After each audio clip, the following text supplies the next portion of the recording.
Hi everyone, सुप्रभात सगळ्यांना। तर आज आहे ना सकाळपासून आहे ना घरात एक वेगळीच लगबग चाललेली होती, कारण आज होतं लक्ष्मी पूजन। सकाळी सकाळी आहे ना लवकर उठून घर सगळं स्वच्छ केलं आणि दारात आहे ना सुंदर रांगोळी काढली।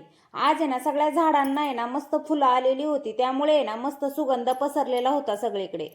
त्यामुळे आज आहे ना बरेचसे फुलपाखरं पण आलेले होते झाडांवरती। मग थोडंसं आहे ना फोटो सेशन केलं आणि ना गावाला जाण्यासाठी निघाले। कुठं ते ना तुम्हाला पुढे गेल्यावर व्हिडिओ मध्ये कळेलच। इकडे क्रिसचं चाललं होतं की मम्मी मला गाडीवर पुढे बसू दे, मग म्हंटल बस बाबा एकदाच। हाय हाय, इतना सुकून। तर आम्ही पोहोचलो बर का बांगड्याच्या दुकानामध्ये कसरवाडीला। माझ्या नणंदबाई मला घेऊन गेलेल्या होत्या।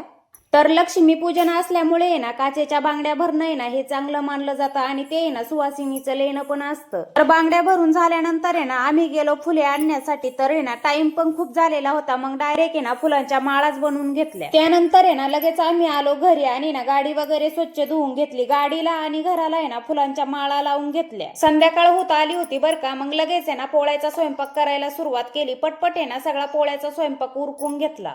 बाहेर ना खूप पाऊस पडत होता, एवढा जोराचा पाऊस चालला होता ना की आम्हाला ना जास्त काही एन्जॉय करता आला। स्वयंपाक झाल्यावर ना लगेच लक्ष्मी पूजन करून घेतला आणि ना नैवेद्य वगैरे ठेवून घेतले। पाऊस असल्यामुळे ना मुलांचं चालू होतं टीव्ही बघण्याचं काम। तर मस्त पैकी ना सगळ्यांनी टीव्ही बघता बघता नंतर ना जेवण करून घेतलं। या तुम्ही पण पुरणपोळी खाण्यासाठी। हो, आणि ब्लॉग आवडला असेल ना तर लाईक आणि फॉलो करायचं आहे। Bye bye.